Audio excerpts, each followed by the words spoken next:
Good afternoon, everyone. Looks like we've got a few people missing here today, Senator. I mean, I've got my two favorite right here from Southwest Georgia, right here. Y'all the only one, Southwest Georgia folks, the only ones ready to work, aren't they? So, I know you are. I know you are. All right, well, we'll be ready to come to order as soon as the rest of everybody else decides to come to work today, Senator.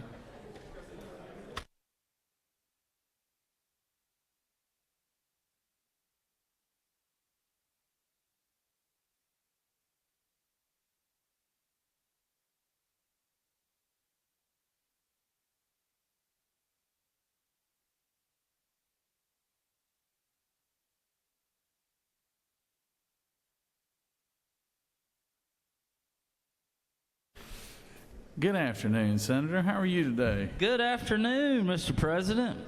Sorry I was delayed. I had some tricky names on here. I had to make sure I was saying them right. All right. Did you have a good weekend? I had a wonderful weekend, Senator. Good. I hope you did as well. I did too. Some good-looking pages you got back there. We got some great pages today. I'm excited. Introduce them to us. So. Oh, we don't have a whole lot of work for them today, but we'll figure out something. All right, out of Ackworth, we have Namas V. Bott. From Jefferson, we have Connor Brewer. From Homerville, we have John Michael and his sister Maddie Corson. Out of Auburn, we have twins, or no, they're not twins. We have sisters Berkeley and Emsley Dixon. From Sonoy, my home county, we have Liam Feta. From Dallas, we have Grant Harmon. From Dawsonville, Abigail Harrett. From Snellville, Maddox Layson. From Houston, we have Caleb Leslie. From Decatur, Samani Punoli. I think I got that right, didn't I? Where is she? I got it right, didn't I? All right, just making sure. From Lawrenceville, Timothy Reed. From Wrightsville, Christiane Reese. From Brookhaven, Jack Robinson. From Jefferson, Tyler Roy.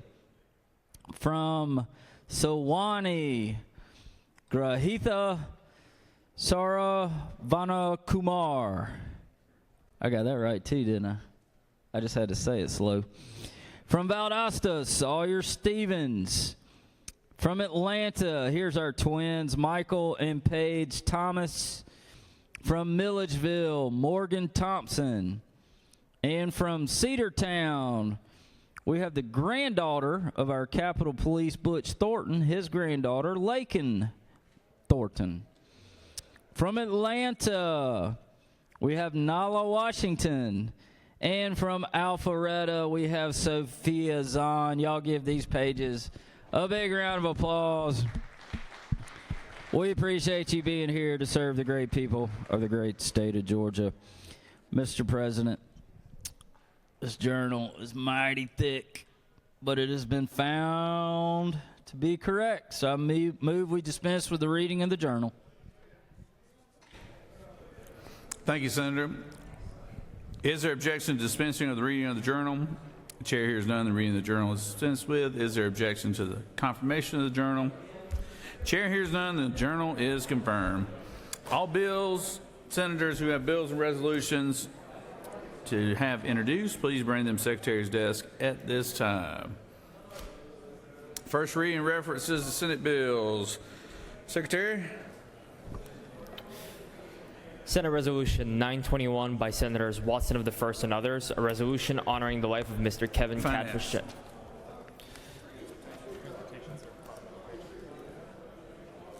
Transportation. Senate Resolution 922 by Senators Howard of the 35th and others, a resolution congratulating the Campbell High School boys soccer team. Senate Resolution 924 by Senators Halpern of the 39th and others, a resolution recognizing black maternal health statistics and for other purposes. Senate Resolution 924. Health and Human Services. Senate Resolution 925 by Senators Halpern of the 39th and others, a resolution creating the Senate Study Committee on a Museum of African American History and Culture of Georgia and for other purposes. Rules. Senate Resolution 927 by Senators Hatchett of the 50th and others, a resolution Health and creating Human Services. Mr. President, that completes the order. First reading references the House bills. House Bill 275 by Representatives Williamson of the 112th and Finance. others. House Bill 334 by Representatives Crawford of the 89th Health and and Human others. Services. House Bill 382 by Representative Stevens of the Health and 106th. Human Services. House Bill 421 by Representatives Taylor of the 173rd. Judiciary. House Bill 547 by Representatives Cannon of the 100th. Finance. House Bill 641 by Representatives Williams of the Regulated 90th. industries. House Bill 668 by Representatives Thomas Public of the 21st. safety. House Bill 717 by Representatives Cooper of the Health and 45th. Human Services. House Bill 874 by Representatives Huddleston of the Finance. 7th. House Bill 880 by Representatives Blackman of the 146th. Finance. House Bill 892 by Representatives Holcomb of the 101st. Regulated industries. House Bill 947 by Representatives Momtahan of the 17th and others. Agriculture. House Bill 951 by Representatives Clark of the 100th. Insurance and labor. House Bill 1112 by Representatives Barrett of the 24th and Finance. others. House Bill 1114 by Representatives Yurda of the 100th. Education and youth. House Bill 1116 by Representatives Blackman of the 100th. Finance. House Bill 1122 by Representatives Douglas of the 78th. Insurance and labor. House Bill 1132 by Representatives Franklin of the 160th and others. Finance. House Bill 1142 by Representatives Hagan of the Judiciary. House Bill 1166 by Representatives State and local governments. House Bill General. 1208 by Representatives Gunter of the 8th and others. Judiciary. House Bill 1254 by Representatives Reeves. Regulated industries. House Bill 1261 by Representatives Huddleston of Finance. House Bill 1283 by Representatives Panich of the 51st and others. Public safety. House Bill 1285 by Representatives Chogus. Finance. House Bill 1293 by Representatives Jones of the 47th and others. Education and youth. House Bill 1328 by Representatives Wade of the 9th and Higher others. education. House Bill 1345 by Higher Representatives. education. House Bill 1409 by Representatives. Public safety. House Bill 1413 by Representatives Martin of the 49th and others. Bill to be Higher entitled. education. House Bill 1415 by Representatives Government Seba. oversight. House Bill 1434 by Representatives Jenkins. Transportation. House Bill 1465 by Representatives Public McCall. safety. House Bill 1470 by Representatives Keller. Judiciary. House Resolution 1000 by Representatives Efstration of the 104th and others. Finance. House Resolution 1300. Transportation. Mr. President, that completes the order. Secretary read bills and resolutions for a second time. House Bill 1020 by Representative Reeves of the 99th and others. Judicial retirement system, payment of monthly retirement benefits for creditable service as a district attorney at the age of 65 years. Provide. Mr. President, that completes the order.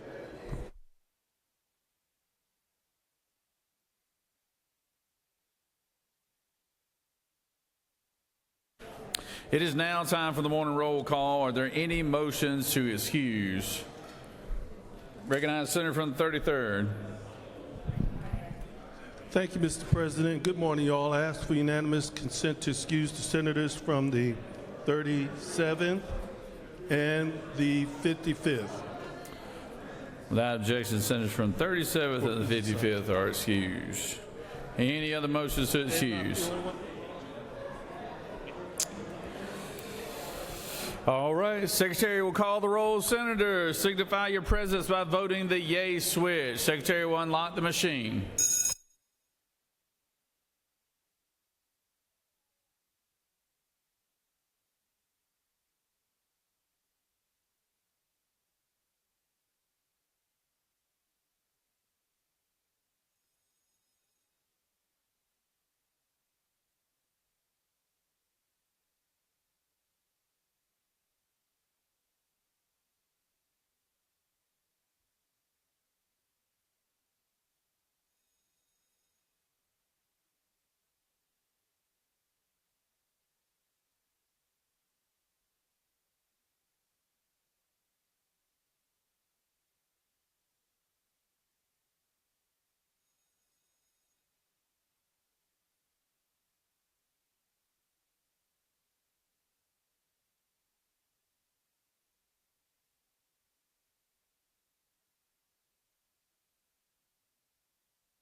It is now time for the morning devotion. All senators, please take your seats and cease all conversation. I'll ask the doorkeepers to secure the chamber at this time. I now recognize the senator from the 17th District for the purpose of leading the pledges and introducing the chaplain of the day. Thank you very much, Mr. President. Colleagues, please join me in the Pledge of Allegiance to our flag.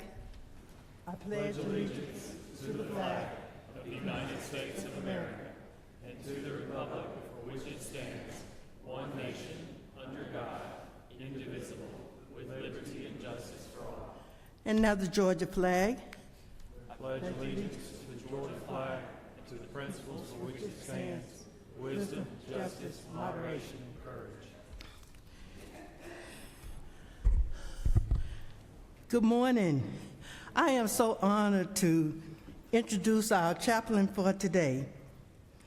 Reverend Belinda McCassell is an ordained elder in full connection in the United Methodist Church and is currently the senior pastor of the Wesley Chapel Methodist Church in McDonough, Georgia.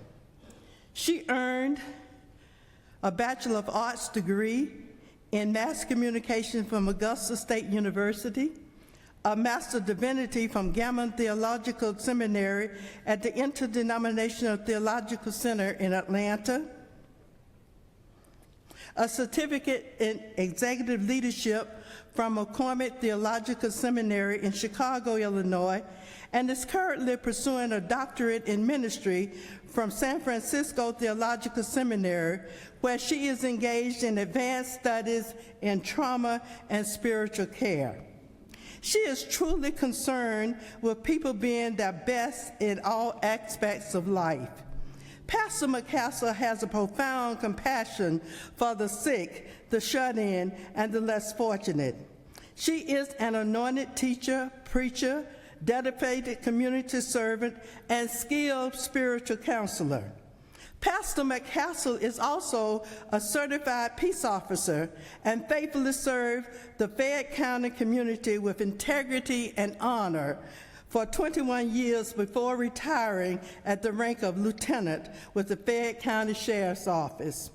She is a native of Fayetteville, Georgia, and is married to Thaddeus McCassell, and they are the proud parents of 3 amazing daughters, Angel, Megan, and Mariah, and the granddaughter, Heaven, is the apple of their eye. She serves out of the box and has learned to live and lead outside of her comfort zone as she walks by faith and not by sight. Her Christian philosophy is, only what you do for Christ will last. Please welcome this phenomenal leader, teacher, and preacher, Reverend Belinda McCassell.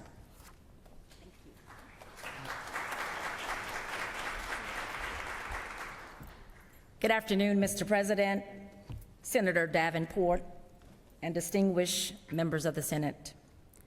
It is truly an honor to be with you this afternoon, and I want to thank some parishioners of mine for coming with me this afternoon. My husband is currently in urgent care, and certainly I want to thank the Mayor of Forest Park, Mayor Gwen Ellison, for being with us today. As you prepare for this work that lies ahead today, the discussions, the decisions, and the responsibilities that come with public service, may I invite you to pause with me for a brief moment of reflection drawn from the book of Amos.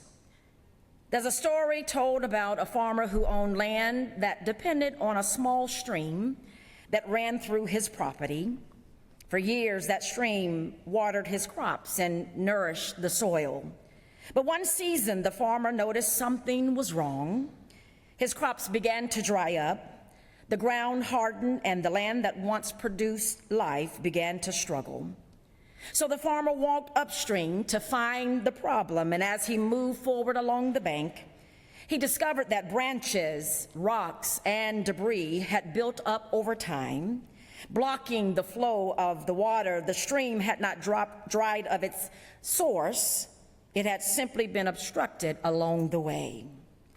The farmer began clearing away what had blocked the current, one branch at a time, one stone at a time. And once the water began to flow again, the land was restored. The soil softened, the crops revived, and life returned to the field. That image helps us understand the powerful words spoken in the prophet of Amos. In the book of Amos, chapter 5, verse 24, the prophet declared, "But let justice roll down like waters, and righteousness like a mighty stream." Amos spoke these words to a nation that was very religious. The people, they gathered for worship. They honored their traditions and observed their ceremonies. Yet at the same time, the poor were being mistreated. The vulnerable were overlooked, and fairness in the courts had begun to erode. So God raised up Amos to speak a prophetic word, not to condemn the nation, but to call it back to its higher purpose. The message was clear. What God desires is not simply ritual, but righteousness. Not simple words, but justice lived out in everyday life. That is why Amos used the image of water. When water flows, it nourishes everything around it. It brings life to the land, but when the flow is blocked, when justice is obstructed, when compassion is absent, when integrity weakens, the health of the whole community is affected. Leadership carries tremendous responsibility in how that current flows. The work done in the Senate touches communities across cities, touches community across towns and rural areas throughout the state of Georgia.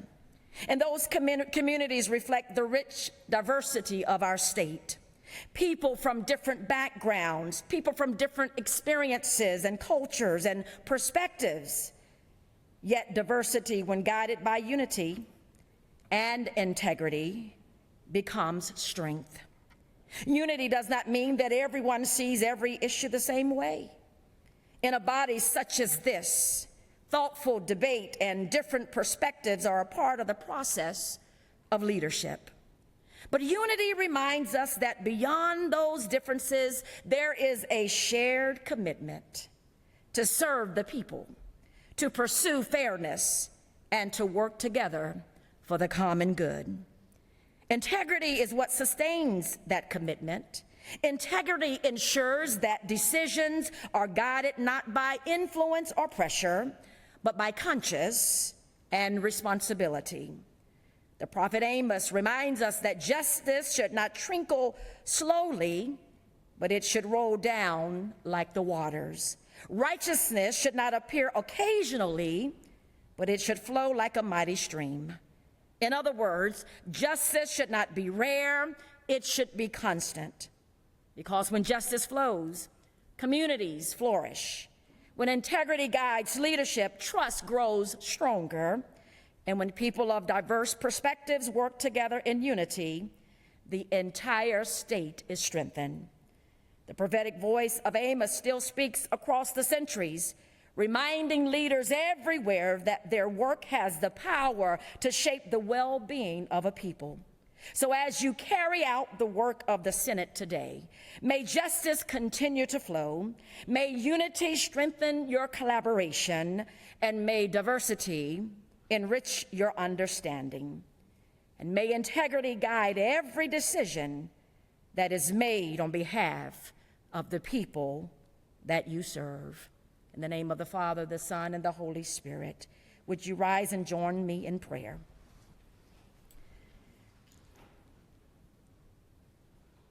God of wisdom and justice, I pray that you guide the leaders of the Senate today and grant them clarity in their decisions, unity in their purpose, and integrity in their service. Help them lead with wisdom, listen with humility, and seek what is good for all people across this great state. May justice roll down through their work, and may righteousness flow like a mighty stream in the life of this nation. And God, I pray that your will be done on earth as it is in heaven. In Jesus' name I do pray. Amen. That was excellent. Thank you very much.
All right, it's time for introduce our Doctor of the Day. If I could get the Senate's attention, please. We're going to introduce the Doctor of the Day. Doorkeepers will lock the doors. All unauthorized personnel will exit the chamber. All right, Senators, let's get on with it. We got off to a slow start, but we're going to introduce the Doctor of the Day, and I need your attention, please. I want to also, once again, thank Nurse Julia Mack for looking after us on a daily basis. Thank you, Julia. We appreciate you. There's been a good bit of sickness going around. So I'm going to call on the Senator from the 13th to introduce our Doctor of the Day. Give her your attention, please. He's standing, wandering around, so how about the 32nd? I'm happy to introduce him. Yes, sorry. Senator from the 32nd will introduce our Doctor of the Day. Sorry. No, that's fine. Hello, everybody. I want to introduce you to one of my fellow orthopedic surgeons, Dr. Kyle Fleck from Valdosta, and he earned his medical degree from Mercer University in Macon, followed with orthopedic residency training at the University of Florida in Jacksonville, and a fellowship in sports medicine in Jackson, Mississippi. He's board certified by the American Board of Orthopedic Surgery. He does shoulder, elbows, and knees, in particular, including total joint arthroplasty. And he has special expertise in all sports medicine injuries, as well as non-surgical interventions. So please help me welcome Dr. Fleck.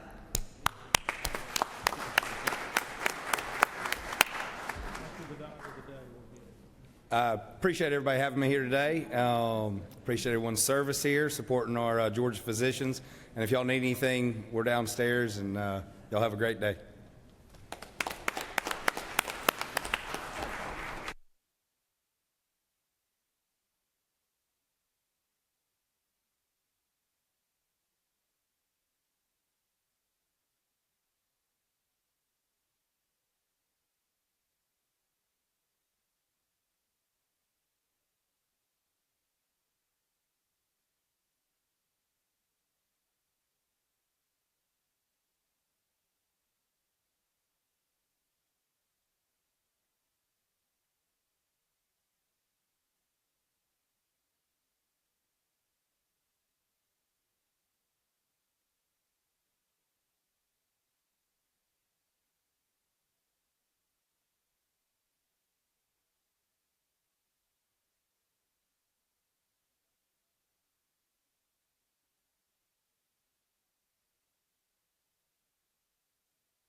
We have a special guest with us today. We'd like to recognize the Secretary to read a resolution. Senate Resolution 783 by Senators Redd of the 33rd and Brass of the 6th. A resolution recognizing Director General Jared Wynn and for other purposes. Whereas Director General Jared Wynn is the current head of Taipei Economic and Cultural Office in Atlanta, and whereas Georgia's relationship with Taiwan is centered on trade, investment, education, and cultural exchange, and the state engages Taiwan through economic development missions, business investment, university partnerships, and cultural programs, and whereas Director General Jared Wynn is dedicated to deepening partnerships, fostering mutual understanding, and creating new opportunities for exchange between Taiwan and the southeastern United States.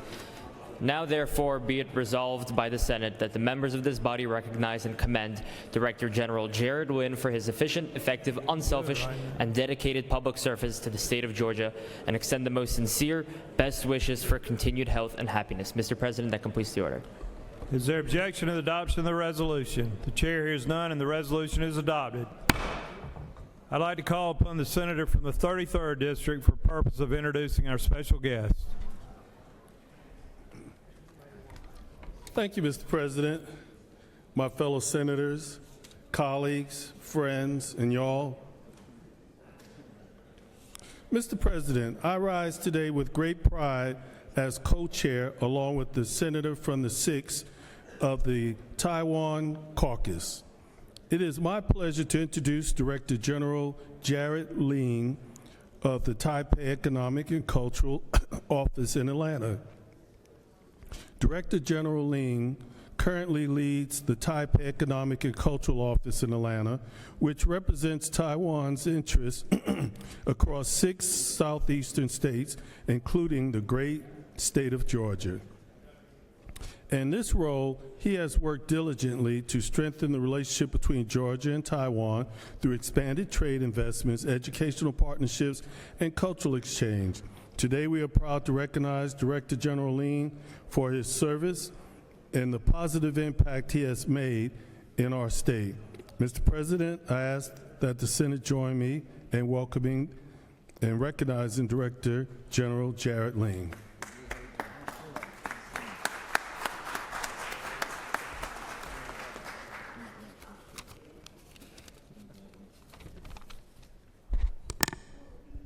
President Pro Tempore, Taiwan Caucus Co-Chair Senator Redd and Senator Bress, leaders, ladies and gentlemen, good afternoon. It's a profound honor for me to stand before you today on behalf of Taiwan. And thank you for the resolution for recognizing me as your trusted partner. I have an amazing team standing behind me and all working for a greater Georgia-Taiwan relationship. And this resolution is all shared by our small office of 20 people. And this year, 2026, carries special significance. The United States marks the 250th anniversary of independence, and Taiwan marks 30 years since our first direct presidential election in 1996. And this milestone reminds us of a simple truth: sovereignty resides in the people. Today, I would like to make 2 points. First, Taiwan's growing economic partnership with the United States. And second, Georgia's role as a key partner in our relationship. Let me begin with some exciting news. Last year, U.S. returned as Taiwan's largest trading partner in 20 years. And Taiwan rose from the 7th to the 4th largest trading partner for the United States worldwide. And we want to thank the American friends for your confidence in the MIT products, meaning made in Taiwan products. And Taiwan is proud to be a reliable partner in the Indo-Pacific. In a world filled with uncertainty, Taiwan has shown that resilience, innovation, and responsible leadership matter. And as global supply chains, emerging technologies, and economic security become more important than ever, partnerships between Taiwan and the U.S. has become not only closer, but more strategic. A bilateral trade deal signed 1 month ago adds even greater momentum. Under this framework, Taiwanese companies plan to invest $250 billion in the U.S. And for that, Taiwan government will provide up to $250 billion in credit guarantee to support business expansion. And these investments will help create high-paying jobs and strengthen cooperation in critical technologies. So within that broader U.S.-Taiwan relationship, I want to speak about Georgia standing out as a state of enormous importance. With this outstanding logistic network, strong manufacturing base, and a global connectivity, Georgia is an ideal partner for Taiwan. And as Taiwanese companies evaluate locations across the U.S. for new facilities and industrial clusters, states that build trust and engage early will have a clear advantage. So I would respectfully encourage Georgia to continue telling your stories directly to Taiwan's industries by sending a Georgia trade and investment delegation to visit Taiwan soon. Such a visit will give Georgian leaders direct access to Taiwan's business decision makers. On-the-ground presence matters and relationships matter. Georgia and Taiwan may be far apart geographically, but we are close in spirit. Hardworking, innovation, outward-looking, and committed to freedom. Taiwan stands ready to deepen this partnership, and TECO in Atlanta looks forward to working closely with you all to build a strong future together. So thank you for your friendship, your support, and your leadership. Thank you.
We have more special guests with us today. We'd like to recognize the Secretary to read a resolution. Senate Resolution 900 by Senators Anderson of the 43rd and others, a resolution commending Finola Culbreth and for other purposes. Whereas Finola Culbreth, a native of Atlanta, Georgia, was born on September 24, 1946 at Grady Hospital. Whereas although she entered the workforce at a time of limited opportunities for African Americans, she became among the first black employees hired by Southern Bell Telephone and Telegraph Company. And whereas she later achieved a historic milestone when she was hired by Delta Airlines as one of the company's first black stewardesses, standing as the sole black member in her class of 50 flight attendants. And whereas Finola Culbreth dedicated 36 years of exemplary service to Delta Airlines, building a distinguished career defined by perseverance, professionalism, and barrier-breaking achievement before retiring in 2001.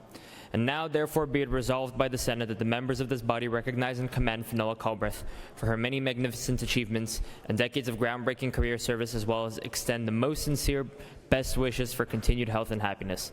Mr. President, that completes the order. Is there objection to the adoption of the resolution? The chair hears none, and the resolution is adopted.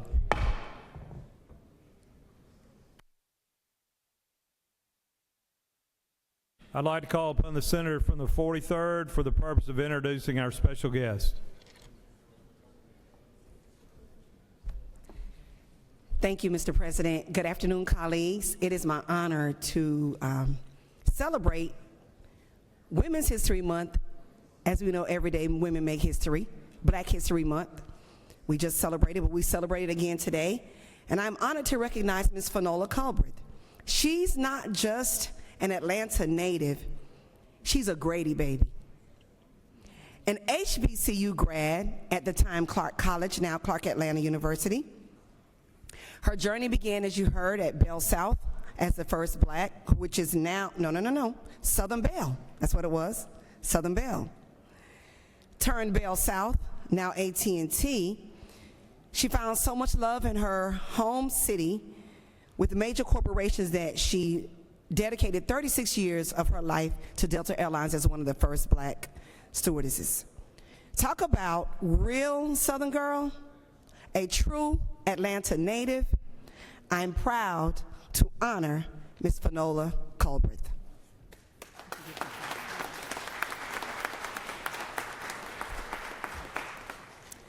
Good afternoon, and thank you, everyone. I'd like, first of all, to give praise and honor to my Lord and Savior, Jesus Christ, who is the head of my life and responsible for me being here today and all those things that happened so many years ago, over 60 years ago. I'd also like to introduce my niece, Tamara Bolden, and my brother, James Culbreth. I'd also like to give thanks to my parents, James and Naomi Culbreth, who were responsible for giving me permission to become a flight attendant. I'd never been on an airplane when I started flying. My observation flight was my first flight. But I love Atlanta. Like I said, I'm a Grady baby, and I love being a flight attendant. I flew for 36 years. I did domestic as well as international flying. And I've been retired for 25 years. I do miss the travel. I missed a lot of my friends, but I wanted to thank all of you, Senator Anderson, and all of the members of the chamber for inviting us here today and presenting me with this beautiful, wonderful honor that I appreciate so very much. Thank you.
Are there any unanimous consents?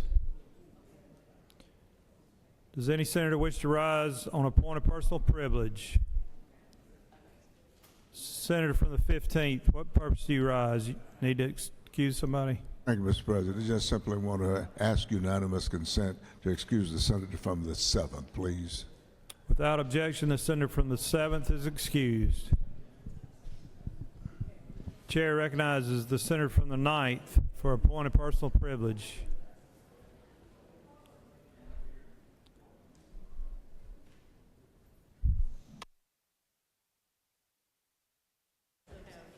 Signal when I get up here. All right. Whew, this takes up a lot of space here. Thank you, Mr. President. Thank you, Mr. President. I rise today to bring to your attention again something that I brought to your attention about a week ago. I'm losing track of time. But I will, gas prices soar in Georgia following Israeli strikes on Iranian oil. This was just today in the headlines. Gas prices rising across Georgia as Middle East tensions push oil prices past $100 today. This was just for today. And as I brought to your attention a week ago, Atlanta gas prices rise amid Iran conflict, and they'll likely rise even more. This was about a week or 2 weeks ago. Week before that, as soon as this useless war started, oil prices surge, stock futures fall. And the markets right now, folks, are trying to adjust. They can't even predict how much is going to fall anymore.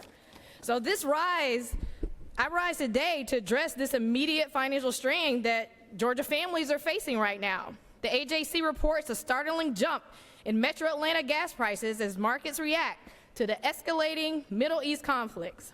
And these are all because of the reckless decisions by the Trump administration and Republicans who continue to greenlight this war with no plan, no goal, and no exit strategy.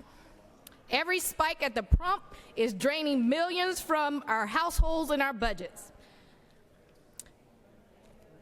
This was an escalation overseas. It was an escalation of choice. We didn't have to be here. We didn't have to be involved in this war, not war, as they keep calling us, that had no congressional oversight. And it is costing us billions daily, that same billions that we could be using to pay for health care for folks. Our attention right now should be taking care of people right here at home in the United States, protecting household budgets, stabilizing costs, and ensuring families can afford basic necessities. Georgians should not be bearing the cost of the financial fallout of poorly planned national policies. I'm asking today of Governor Kemp, and we have done this before, to suspend the state gas tax again so that we can give families immediate relief as prices continue to surge, and they will continue to surge as long as this war keeps going on. And I need my colleagues, because I know y'all coming, stop blaming Biden. Last I checked, Biden was not president. Not only that, President Trump promised to lower costs here in the United States and improve our economy. Name me one policy where he has done that. Instead, we are wrapped up in a war that is costing us billions. He's had 2 years, we're on his second year now, to make improvements. Where's that improvement? I'll wait. We're waiting. I call on swift action to protect our households, our budgets, and keep our focus where it should belong, right here in the people of Georgia in the United States. And with that, Mr. President, I yield the well.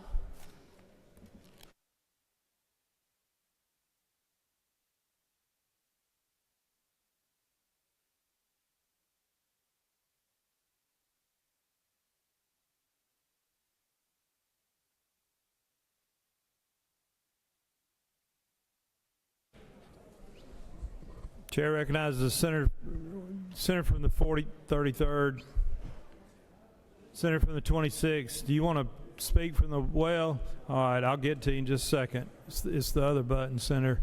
Senator from the 41st is recognized for a point of personal privilege.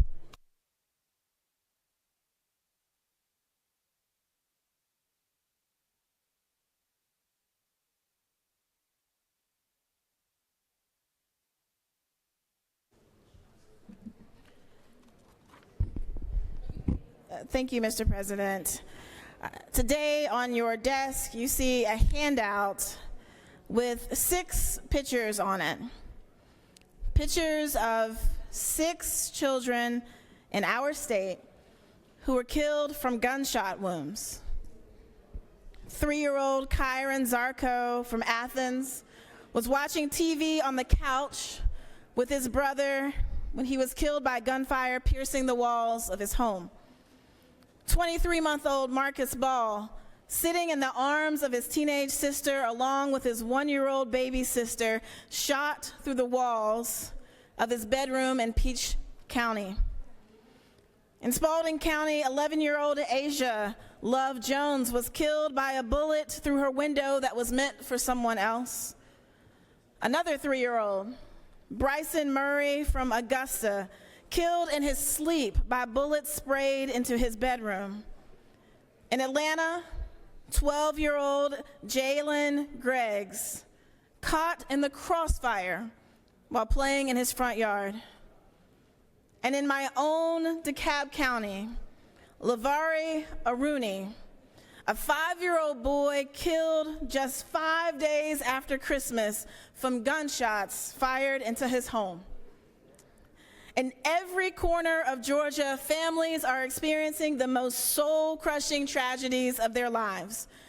Grieving parents, grieving siblings, sitting in indescribable pain, the pain of having lost their beautiful child to stray bullets.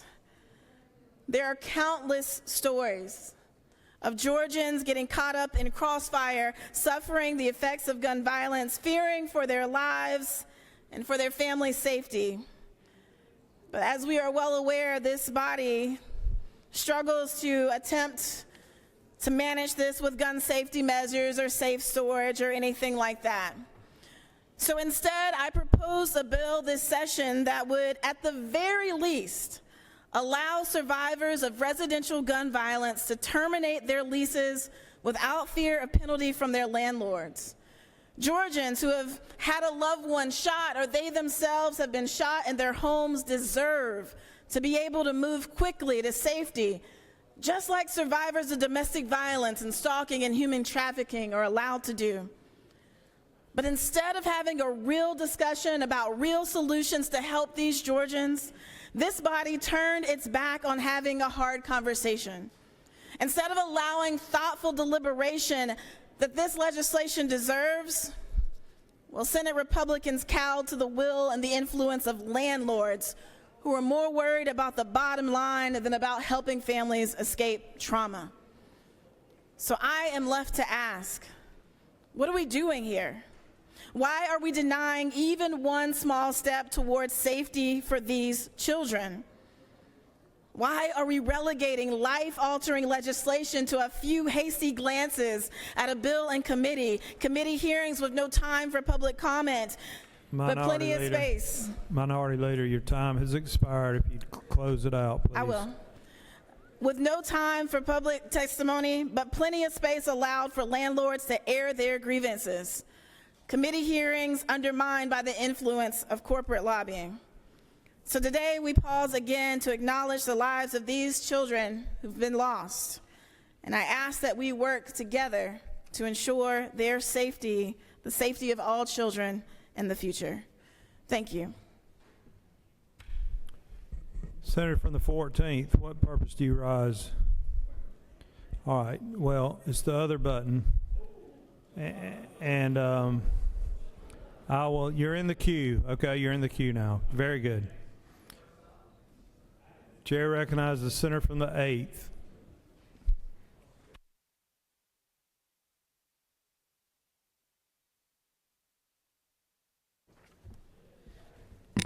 Thank you, Mr. President.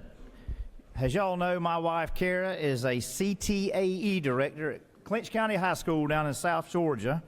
Of course, CTAE stands for Career Technical Agricultural Education, and they do some amazing work in this state. 98.45% of all CTAE students graduate. 710,000 middle and high school students participated in CTAE courses and pathways. 23,900 employers partnered with 35,283 work-based learning students. $144 million in wages was earned by work-based learning students. 206,211 students participated in career and technical student organizations. They really do great work in this state, but Mr. President, my wife actually sent me what I'm supposed to say today, and I can't go home if I don't repeat it. So here it is. Today I rise to recognize the impact of career technical and agricultural education, CTAE, across the state of Georgia. CTAE programs provide students with hands-on learning experiences that prepare them for successful careers in fields such as agriculture, healthcare, construction, business, computer science, and culinary arts. These programs connect classroom learning with real-world skills that strengthen Georgia's workforce and support our state's growing economy. CTAE also develops leadership through student organizations such as FFA, Skills USA, DECA, FBLA, FCCLA, HOSA, and TSA, where students gain valuable experience that prepares them for success beyond the classroom. Mr. President, we are especially honored today to have CTAE educators with us in the gallery. These teachers dedicate their time and talent to helping students discover their potential, develop real-world skills, and prepare for bright futures. Members of the Senate, please join me in recognizing the outstanding work of Georgia's CTAE programs and the educators who make them possible. Y'all stand and be recognized, if you will. Thank y'all.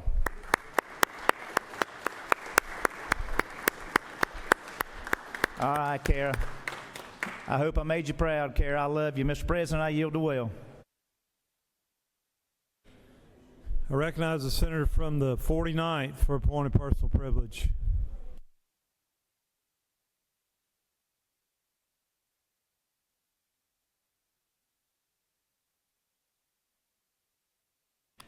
Let's give the senator from the 49th our attention, and the doorkeepers will secure the chamber. Thank you, Mr. President. Today I come to you, colleagues, with a heavy heart to honor the life of a teacher, Mr. Jason Hughes, a beloved teacher at North Hall High School who lost his life Friday night, tragically. Jason was more than a teacher. He was a Christian, a husband, a father, a mentor, and a role model with a steady presence in the lives of students. Saturday, Shelley told Cohen about his teacher passing away, and we made the fatal mistake of letting Cohen have a Instagram account, and he started seeing this stuff on there, and it was tragic what happened. I'm sure you guys have seen it on the news. And Cohen asked me later on that day, he asked me who was going to teach the the Bible to the football team now. So in the classroom, he served as a math teacher. He also served as an advisor for Fellowship of Christian Athletes, helping students growing up in leadership and character and faith. He also led a program called NG3 at North Hall. What that is, it's a mentoring program that pairs students with adult leaders in the community who meet regularly to encourage character, leadership, and service to others. Through NG3 and FCA, he helps students navigate the most important lessons of life, how to lead, how to serve, and how to care for one another.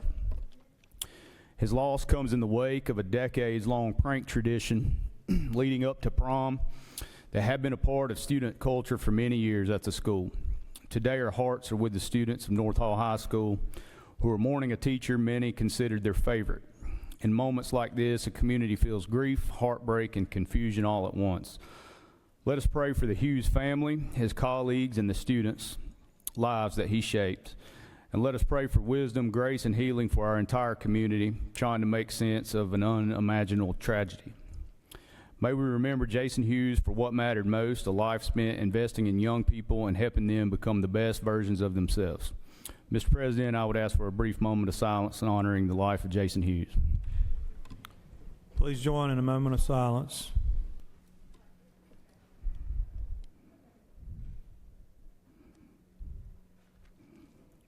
Thank you, colleagues. Thank you, Mr. President.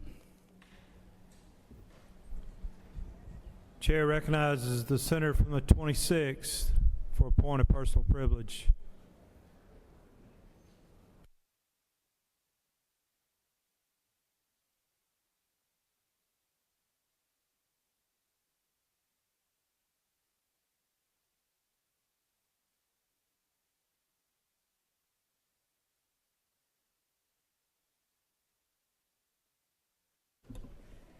Thank you, Mr. President.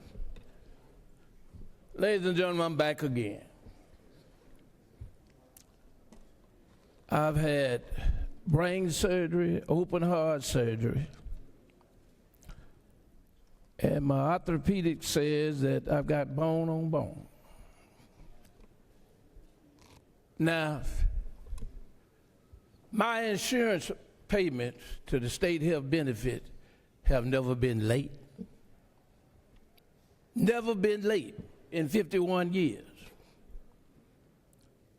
They refuse for me to get an injection in the knee, which is like grease, to keep me from laying on the table. I sent a letter to the chairman from Savannah, and they refused to even answer him. So I call that complete arrogance by the state health benefit folks. Now I'm asking that they be investigated. Who sets up the panel? Who decides what medical procedures you get under state health benefit? Something is wrong with the folks over there who said, I got to lay on the table and get 2 knee replacements, which are about $75,000 a piece. When the only thing I want to do is get the shot in my knees that gives me a great deal of comfort when walking. I like to hunt, I like to fish, but I can't go in the woods if I can't walk out. So I'm asking that they are investigated, who making the decisions, who's the panel. And I'm not the only one in here who has these problems, but others have not said anything to you about it. But something is wrong when the state health benefit is so arrogant that they won't even respond to the chairman of the committee. So this year, when I campaign, I'm going to campaign on state health benefit, the benefits that we get that we pay for. With that, Mr. President, I yield the will. Chair recognizes the senator from the 21st for a point of personal privilege.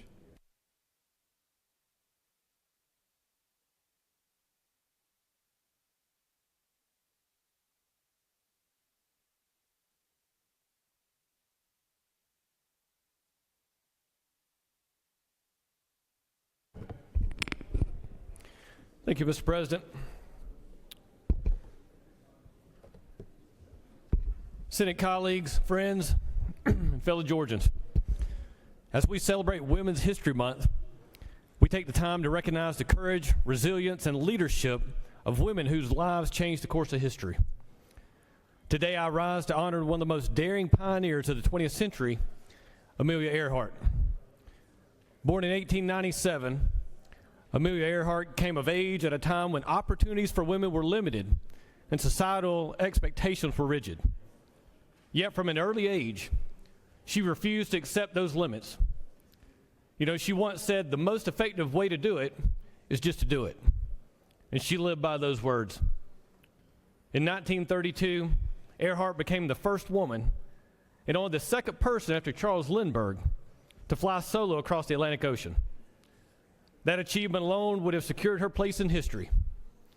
But for Amelia Earhart, breaking one barrier was never enough.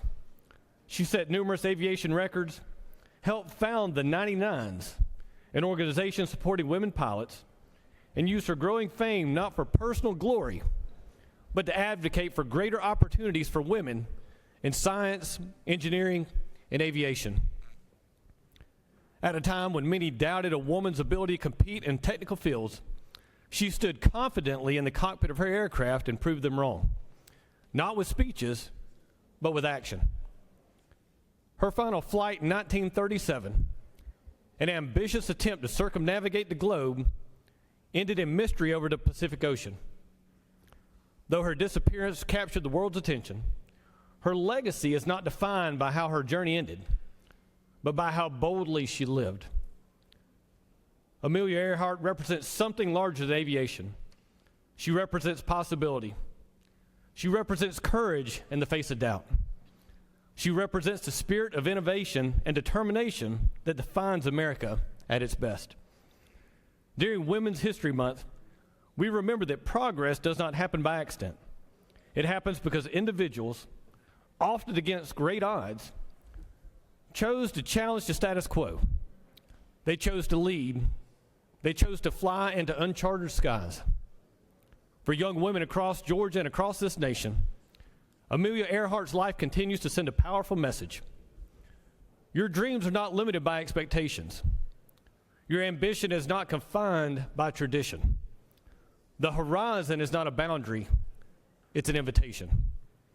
May we honor her not only by remembering her achievements, but by ensuring that every girl who looks up at the sky knows there is no field beyond her reach. Thank you. Mr. President, I yield the will.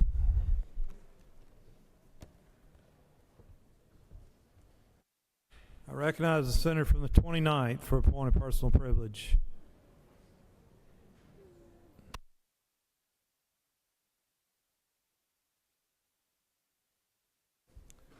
Thank you, Mr. President.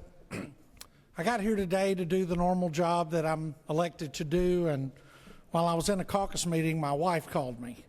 And my wife's very familiar with my schedule, so my first concern was that something was wrong. So I went and took her call, sitting in caucus, and she said, "You need to step out." And so I knew it was something serious. And of course, my first thought went to my 6-year-old daughter and my 33-year-old daughter, my 31-year-old son, or something really important. But it wasn't them. What it was my dad's little brother, Alcus Robertson. Alcus Curtis Robertson was my dad's little brother, only in age. He was a lot bigger than my dad. Served in the United States Army during the Vietnam era. Served very well till he retired. My Aunt Susan also served until she retired.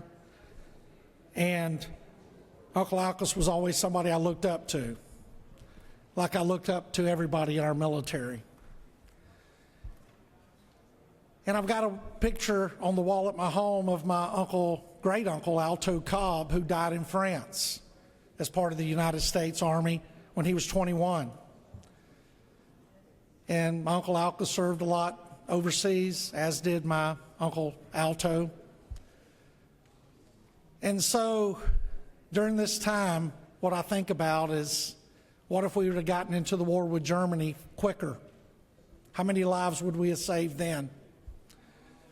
If we'd have dealt with Iran quicker, how many lives would we have saved then? If we'd have partnered with Israel quicker, how many lives would we have saved then?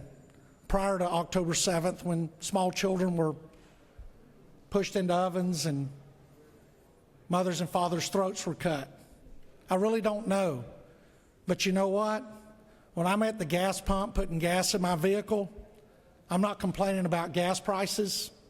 I'm knowing that there are men and women in uniform around this world fighting for the lives of people that I'll never meet. But they were born warriors. They will live as warriors, and possibly they will die as warriors, because some people on this planet are born to be warriors, whether it's in the military or in public safety. So those who don't understand it, feel free to grab your knitting needles and your popcorn and go sit in the stands and let the people that were born to fight and born to save lives do their job. Thank you, Uncle Alcus. I'll miss you for the rest of my life. With that, Mr. President, I yield the well. Recognize the senator from the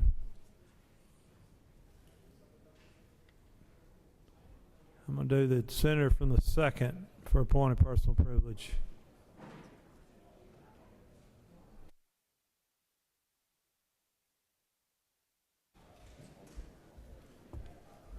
Thank you, Mr. President. This morning, colleagues, I rise because it is Scout Day at the Capitol. I have been Scout in my lifetime for over 30 years. My grandmother signed me up as a dictator and told me that's what I was going to do. And we've got actually one of our scouting professionals from the Coastal Georgia Council here with us today in the gallery. It's Mr. Alan Hughes, and I just want to recognize him today for all he does in recruiting kids and signing them up, a job I've done for 15 years and counting. So with that, Mr. President, it's Scouts Day at the Capitol. Take pictures with your local scouts. We're excited to have them here with us today, and I yield the well.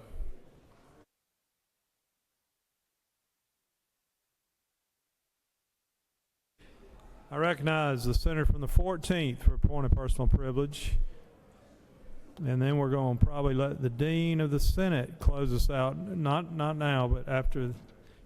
Maybe you'll be the last one. Thank you, Mr. President, for recognizing me and for the remedial lesson on button pressing in the Senate. Some people have all the luck. Some people have all the luck. Actually, it just looks like they have all the luck from the outside. In reality, some people are incredibly hard workers who exercise tremendous finesse in their politics and passing legislation, forming robust relationships with members of both parties, and in general bringing a lot of light and joy to those around them. And I'm describing none other than the senator from the 38th, whose birthday is today. Can you please join me in wishing a happy birthday to the senator from the 38th?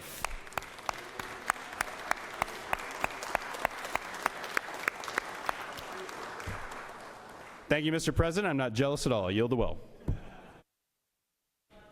All right. We save the best for last. The Dean of the Senate, senator from the 15th, for a point of personal privilege.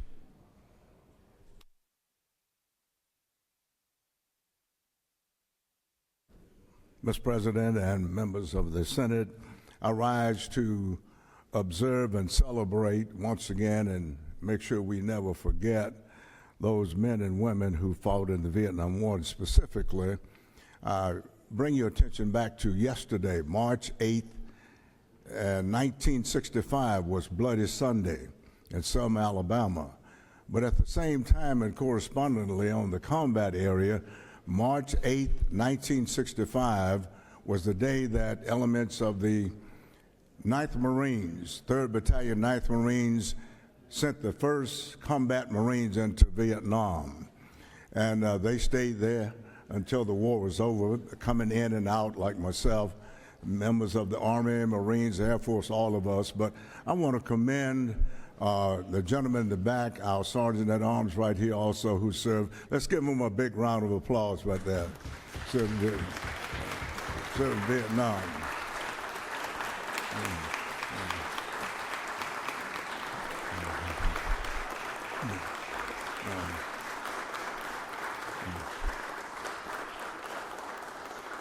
And I do this every day, every chance I can. I do it every day too. I do it every chance I can, every year in the chamber, because I think we should never forget the men and women who fought for our country, and especially the Vietnam War. The Vietnam War was the first time that Marines and sailors and airmen and sailors came back home to these shores and were ignored or even put down by our own members here in the citizenry of our country. When I got back from Vietnam the last time, was told to take your uniform off and don't wear it because you would be met with hostility out in San Francisco after I landed at Treasure Island the last time. March 865, remember that date, and 58,000 people ultimately died in that war.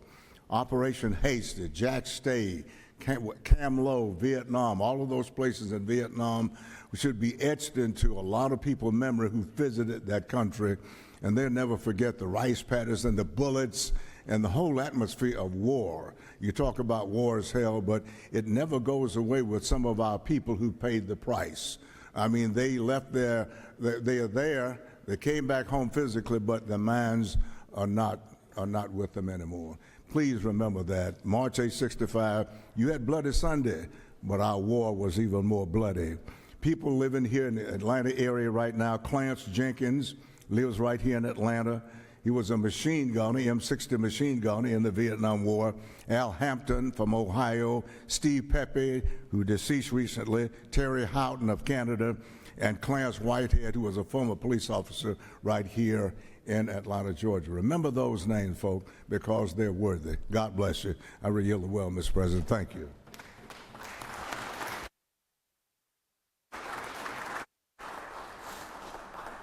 Does any other senator wish to rise on a point of personal privilege? You have before you a consent calendar of privilege resolutions. Does any senator wish to remove a resolution from the consent calendar? Is there objection to the adoption of the resolutions on the consent calendar? Chair hears none, and the resolutions on the consent calendar are adopted. Are there any motions to withdraw and commit?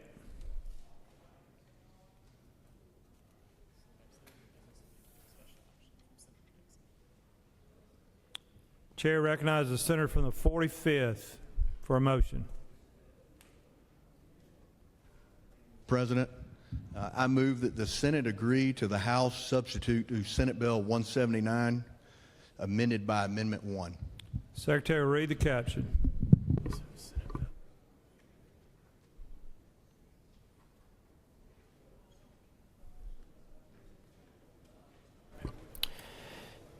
Senate Bill number 179 by Senators Dixon of the 45th and others. A bill to be entitled an act to amend Chapter 2 of Title 20 of the Official Code of Georgia annotated relating to elementary and secondary education, so as to require that the academic and disciplinary records of each transferring student shall be provided by such student's previous school to the receiving school within 5 days.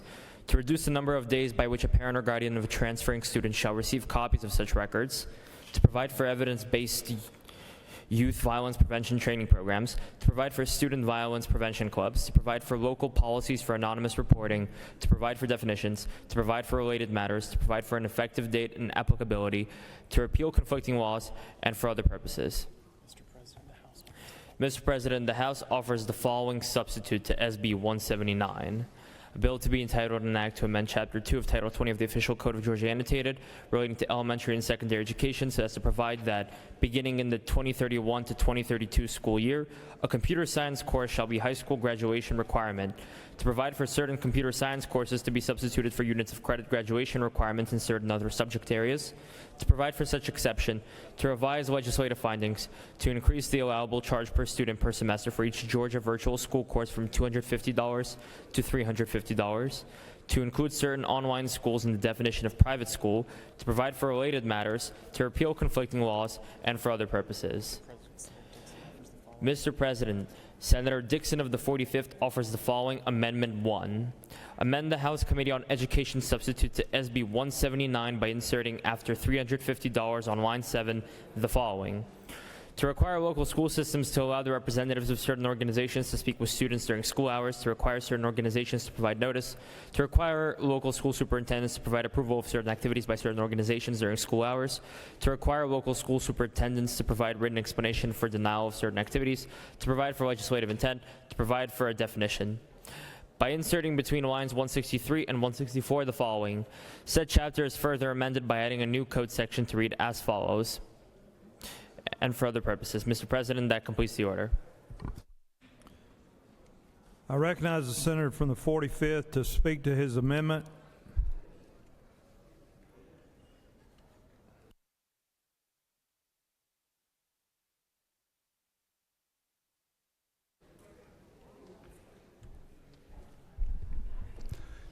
Thank you, Mr. President. Senate colleagues, if you'll remember, if I can take you back to last year, I presented Senate Bill 179. It was a school safety bill.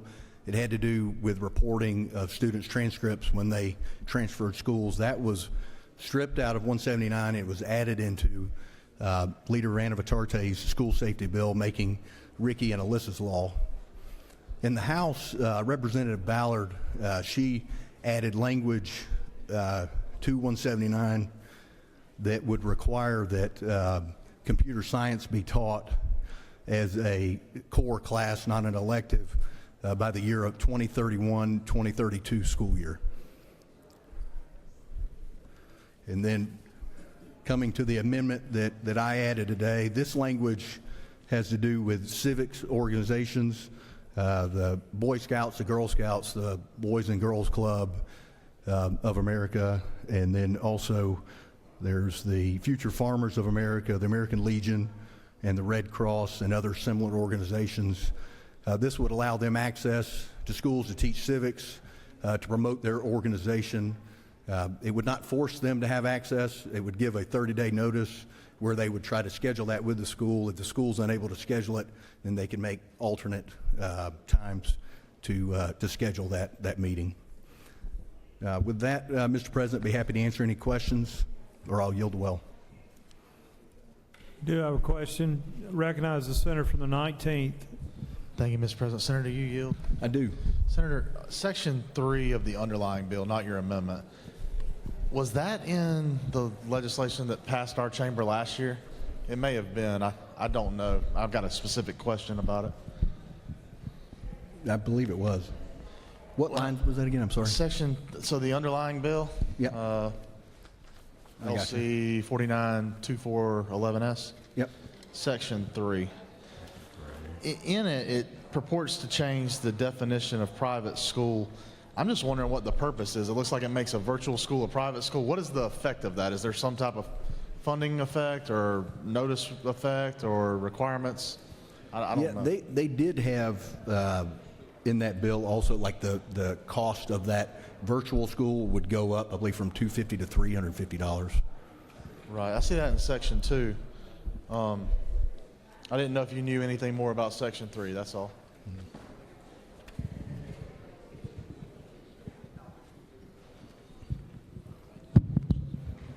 Yeah, unfortunately, I'd have to ask the representative on the intent. Yes, sir. I don't see any other questions, Senator. I'll yield well. Does any other senator wish to speak for or against the motion? The senator from the 45th has moved that the Senate agree as amended to the House substitute to Senate Bill 179. All those in favor of the motion by the senator from the 45th will vote yea. All opposed will vote nay. Secretary will unlock the machine.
On the motion to agree to the House substitute as amended, the yeas are 48 and the nays are 3. This motion, having received the requisite constitutional majority, is therefore passed. Chair recognizes the senator from the 8th for a motion.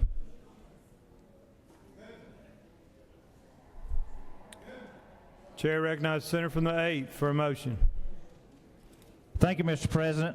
Pursuant to Senate Rule 7-1.10b, I give notice that on the next legislative day, I intend to move that this Senate consider House action on SB 59.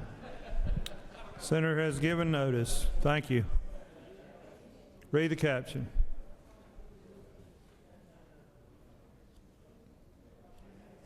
Senate Bill 59 by Senator Watson of the 11th and others, the bill to be entitled an act to amend Code Section 48-5-7.4 of the Official Code of Georgia, annotated, relating to the preferential assessment of bona fide conservation use property and bona fide residential transition property, so as to remove a limitation on leased properties as to certain entities, to provide for related matters, to provide for an effective date, to repeal conflicting laws, and for other purposes. Mr. President, that completes the order.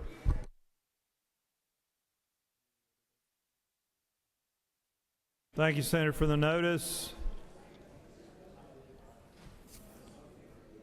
Chair recognizes the senator from the 31st. Mr. President, it's moved that the Senate stand adjourned until 10 a.m. on Tuesday, March 10th. Majority Leader has moved that the Senate stand adjourn until 10 a.m. tomorrow, Tuesday, March 10th. All those in favor of the motion will say aye. Those opposed, no. The ayes clearly have it, and the Senate is adjourned. Secretary, read the announcements. The Rules Committee will meet upon adjournment of the Senate in room 450 CAP. The Finance Committee will meet at 3 p.m. in Mezzanine 1, and the Judiciary Committee will meet at 4 p.m. in room 307 CLOB. Mr. President, that completes the order.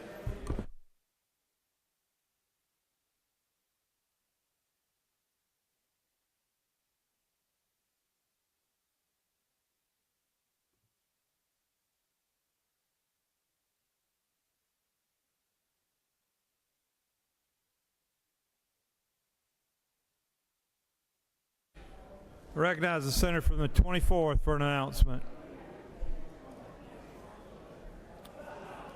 Senator from the 24th.